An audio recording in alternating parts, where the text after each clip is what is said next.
ಎಲ್ಲರಿಗೂ ನಮಸ್ಕಾರ. ಇವತ್ತಿನ ವಿಡಿಯೋದಲ್ಲಿ ನಾವು ಶ್ರೀರಾಮಾಯಣದಲ್ಲಿ ಬಹಳ ಅಪರೂಪವಾಗಿ ಕೇಳಿಬರುವ ಒಂದು ಅದ್ಭುತ ಘಟನೆಯ ಬಗ್ಗೆ ತಿಳ್ಕೊಳ್ಳೋಣ ಬನ್ನಿ. ಅದುವೇ ಶ್ರೀರಾಮ ಮತ್ತು ಭಕ್ತ ಹನುಮಂತನ ನಡುವೆ ನಡೆದ ರಾಮಾಂಜನೇಯ ಮಹಾನ್ ಯುದ್ಧ. ಭಕ್ತನ ಮೇಲಿನ ಪ್ರೀತಿ ಎಷ್ಟು ಮಹಾನ್ ಮತ್ತು ಭಗವಂತನ ಮಾತಿನ ಶಕ್ತಿ ಎಷ್ಟು ಬಲವಾದದ್ದು ಎಂಬುದನ್ನು ತೋರಿಸುವ ಒಂದು ಅದ್ಭುತ ಕಥೆಯಾಗಿದೆ. ಈ ಕಥೆಯನ್ನು ಕೇಳಿದರೆ ಜೀವನದಲ್ಲಿ ಇರುವ ಎಲ್ಲ ಕಷ್ಟಗಳು ನಶಿಸಿ ಹೋಗ್ತವೆ ಎಂಬುದು ನಂಬಿಕೆ. ಕತೆ ಮುಂದುವರ್ಸೋಣ. ಒಂದು ದಿನ ಅಯೋಧ್ಯೆಗೆ ಮಹರ್ಷಿ ವಿಶ್ವಾಮಿತ್ರರು ಬಂದಿರ್ತಾರೆ. ಅವರನ್ನು ನೋಡೋಕ್ಕೆ ಅನೇಕ ರಾಜರುಗಳು ಮತ್ತು ಋಷಿಗಳು ಕೂಡ ಸೇರಿರ್ತಾರೆ.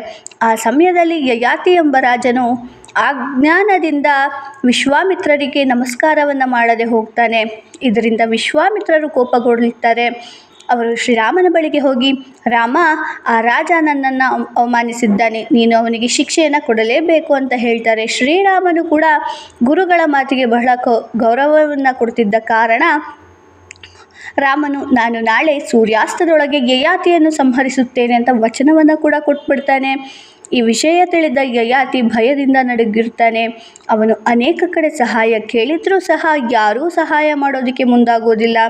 ಕೊನೆಗೆ ಯಯಾತಿ ದೇವಿ ಅಂಜನೆಯನ್ನು ಭೇಟಿ ಮಾಡ್ತಾನೆ. ಅವನ ಕಣ್ಣೀರು ಹಾಕುತ್ತಾ ತನ್ನ ಪ್ರಾಣ ಉಳಿಸಬೇಕೆ ಅಂತ ಬೇಡಿಕೊಳ್ಳೋದನ್ನು ನೋಡಿ ಅಂಜನಾದೇವಿಗೆ ಕರುಣೆ ಬಂತು. ಅವರು ತಮ್ಮ ಪುತ್ರ ಹನುಮಂತನನ್ನು ಕರೆದು ಈ ರಾಜನನ್ನು ರಕ್ಷಿಸು ಅಂತ ಹೇಳ್ತಾರೆ. ತಾಯಿಯ ಮಾತು ಹನುಮಂತನಿಗೆ ದೇವರ ಆದೇಶದಂತಿತ್ತು. ಅವನು ತಕ್ಷಣ ಯಯಾತಿಗೆ ಅಭಯವನ್ನು ನೀಡ್ತಾನೆ. ಆದರೆ ನಂತರ ಯಾರು ಆ ರಾಜನ ವಿರುದ್ಧ ಬಂದಿದ್ದಾರೆ ಎಂಬುದನ್ನು ತಿಳಿದಾಗ ಹನುಮಂತನಿಗೆ ಆಶ್ಚರ್ಯವಾಗುತ್ತೆ. ಯಾಕಂದರೆ ಯಯಾತಿಯನ್ನು ಸಂಹರಿಸಲು ಬರುತ್ತಿರುವವರು ಸ್ವತಃ ಪ್ರಭು ಶ್ರೀರಾಮನೇ. ಒಂದೆಡೆ ರಾಮನ ಆದೇಶ, ಇನ್ನೊಂದೆಡೆ ತಾಯಿಯ ಮಾತು ಮತ್ತು ಭಕ್ತನ ಕರ್ತವ್ಯ. ಹನುಮಂತನು ಸಂಕಟಕ್ಕೆ ಸಿಲುಕ್ತಾನೆ. ಮುಂದಿನ ದಿನ ಶ್ರೀರಾಮನು ಬಾಣ ಹಿಡಿದು ಯಯಾತಿಯ ಕಡೆ ಬರ್ತಾ ಇರ್ತಾನೆ.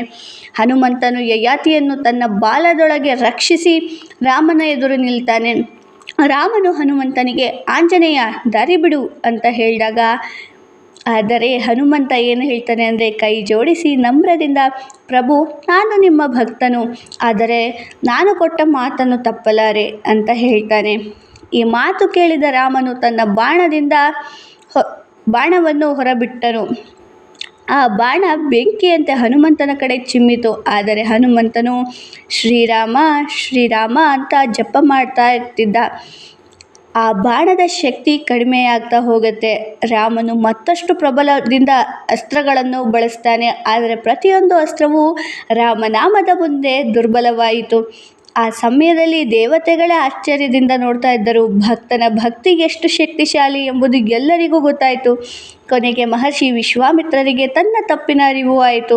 ಅವರು ರಾಮನನ್ನು ತಡೆದು, ರಾಮ ಸಾಕು, ಹನುಮಂತನ ಭಕ್ತಿ ಲೋಕಕ್ಕೆ ಮಾದರಿ ಅಂತ ಹೇಳ್ತಾರೆ. ಶ್ರೀರಾಮನು ಸಂತೋಷದಿಂದ ಹನುಮಂತನನ್ನು ಅಪ್ಪಿಕೊಳ್ತಾರೆ. ಅವನು ಹೇಳ್ತಾರೆ, ಆಂಜನೇಯ, ನನಗಿಂತ ನನ್ನ ನಾಮವೇ ಮಹಾನ್ ಅನ್ನೋದನ್ನು ನೀನು ಸಾಬೀತು ಮಾಡಿದೀಯಾ ಅಂತ. ಈ ಕತೆ ನಮಗೆ ಒಂದು ಮಹತ್ವದ ಪಾಠವನ್ನು ಹೇಳುತ್ತೆ. ನಿಜವಾದ ಭಕ್ತಿ ಇದ್ದರೆ ದೇವರು ಭಕ್ತನ ಮುಂದೆ ತಲೆಬಾಗ್ತಾರೆ ಅಂತ. ಈ ಕತೆ ನಿಮಗೆ ಇಷ್ಟ ಆಯಿತು ಅಂದರೆ ವಿಡಿಯೋಗೆ ಲೈಕ್ ಮಾಡಿ, ಶೇರ್ ಮಾಡಿ, ಚಾನಲ್ನ ಸಬ್ಸ್ಕ್ರೈಬ್ ಮಾಡಿ. Thank you for watching.